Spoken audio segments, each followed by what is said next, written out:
It's really tough figuring out this offense where one day you can get 13 runs on 13 hits, and then other days you're getting shut out with 1 or 2 hits. I'm with you. And we've said it all year.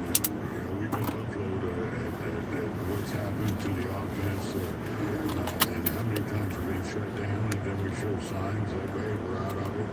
So it's been a battle all year, being consistent with getting those 4 or 5 runs a game. That's kind of the area you want to get have a good season, but you have to do that on a regular basis, and we just haven't done it. When you think about what's remaining here in the season, you've got 9 games left starting here today. You're not mathematically eliminated yet. You're 7 games behind both Minnesota and Detroit for the final wild card spot with 9 to play. You've got the tiebreaker with the Tigers. You don't with the Twins.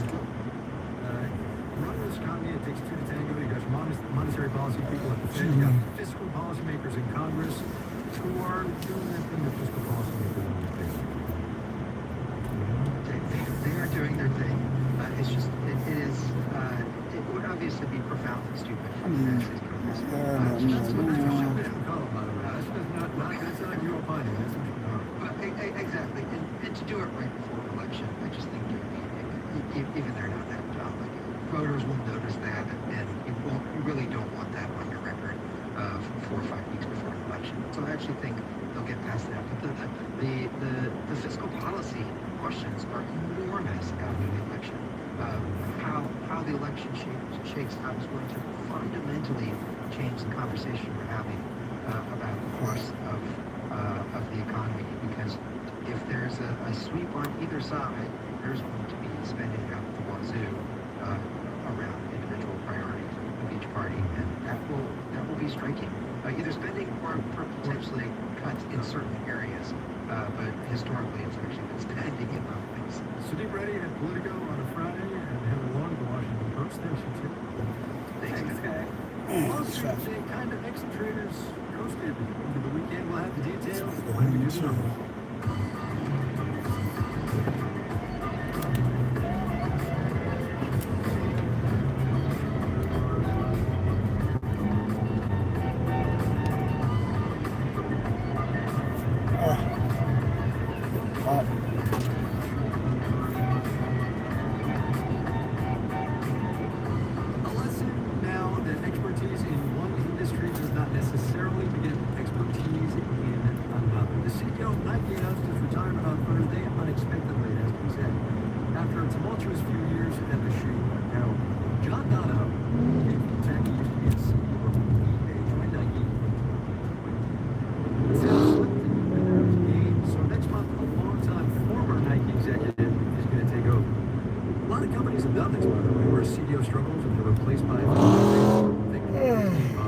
Starbucks and Howard Schultz twice.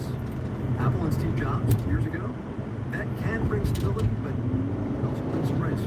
Marketplaces have happened. The best thing about bringing back an old hand when a company's in crisis is it can happen really fast, says Yo-Jud Chang, an assistant professor at the University of Virginia.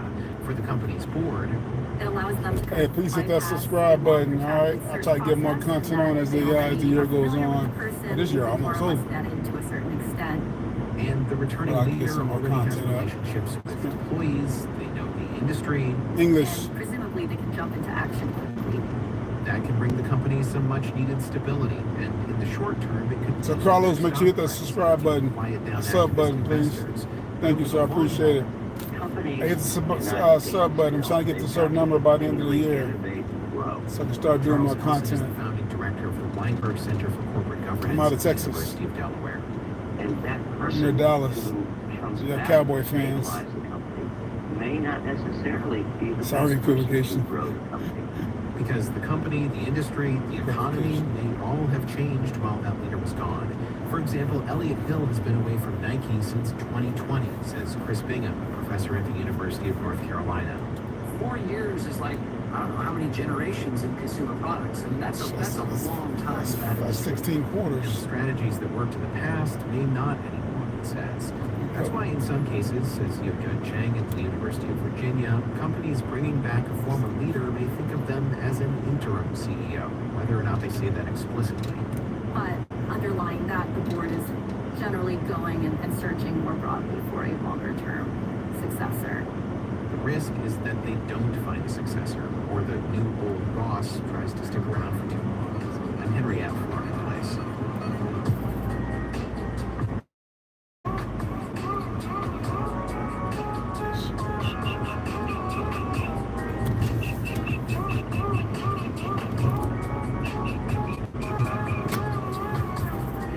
10 years ago, says the Bureau of Labor Statistics, the average price of a bag of potato chips, 16-ounce bag to be clear, the average price in this economy was less than $4.50. These days, right around $6.50. Yes, a lot of food got more expensive during and after the pandemic, but the rise in price for a plain old bag of chips has outpaced inflation for a lot of those other grocery items. Julie Grant from the Allegheny Months wanted to find out why chips are so hot. Kevin Troyer watches a truck unload his August potato crop in Waterford, Pennsylvania.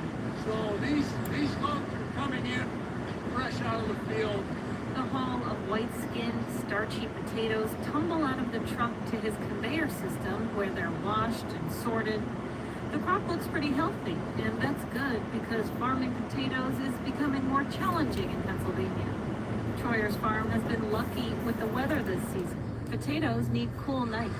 Last night, it was down in, I think I had 49 in my house. And actually, potatoes love that kind of weather. The clean potatoes are loaded onto another truck, which is headed to a Snyder, the Berlin potato chip factory a few hours south near Pittsburgh. They'll be made into chips within 48 hours. Dang, you gotta run him off the road. I didn't even look where he was Right around going. the holidays, the football playoff, everybody's having their Super Bowl party, playoff. Pennsylvania has more potato chip makers than any other state, and factories like to source from nearby. It reduces the need for long-distance transport. Fuel costs are a major factor in the rising price of potato chips. But growing potatoes here in Pennsylvania is becoming more difficult because of climate change. Bob Leiby is an agronomist and says potatoes are tricky. The crop is sensitive to weather conditions. Weather conditions like temperature. In the 1980s in Erie around Kevin Troyer's farm, there used to be 35 nights a year when temperatures were too hot for potato growth. Today, it's more like 50 nights a year. And hotter days are also hard on the crop. It's easy to get soil temperatures way up out of the range that tubers will even continue to grow. If the soils hit 85 degrees for long enough, the potato crop is fried. The climate is changing and changing kind of rapidly. And we have to develop potatoes that are adapted to the new climate. This is Walter DeYoung, who researches genetics at Cornell. Places like Idaho and Washington have the advantage of larger tracts of land, a longer growing season, and large-scale mechanized irrigation systems. But sourcing potatoes from further away means higher transportation costs for Pennsylvania chip factories. And DeYoung says it's less sustainable. Do they have the water to sustainably use to grow all those potatoes indefinitely? And I think the answer to that is no.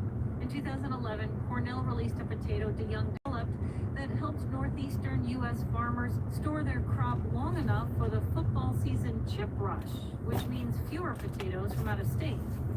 Transportation costs are just one aspect of potato chip prices, but after the food shortages and supply chain snags of the COVID pandemic, DeYoung thinks there are reasons to keep potato production close to the factories. In general, potatoes produced out west may be cheaper, but there's some societal value for those disaster years to have production in the Northeast as well. Because local potato production could mean cheaper chips just in time for football season. In Waterford, Pennsylvania, I'm Julie Grant for Marketplace. Wow, just made it to the house. It's a wrap for me for the day. So I got some studying I need to do, but I don't have to see no more people. Hey, do me a favor, hit that sub button so when I log on tomorrow, you can catch up. All right, but I gotta go. Just got to the house. Trying to relax for a minute before I hit these books. 42,063. The Nasdaq off 65 points, 4/10%. Books, get something to eat. Ready for my weekend. Hey, but I appreciate it. Do me a favor, hit the sub. So I'll log back in next time. I can catch up with y'all and spin y'all up on what is going on around the day. In my life, what's going on in Texas, especially a Cowboy fan. Lay's Potato Chips is a subsidiary of PepsiCo. Cowboy fan. Down 2% today. Utz brand, which also makes chips. Anyway. And did you know Till next time. the Pringles are technically not a but an extruded snack? Extruded snack. What? Anyway, they're by Calanova, which picked up 2/10 today. You're listening to Market.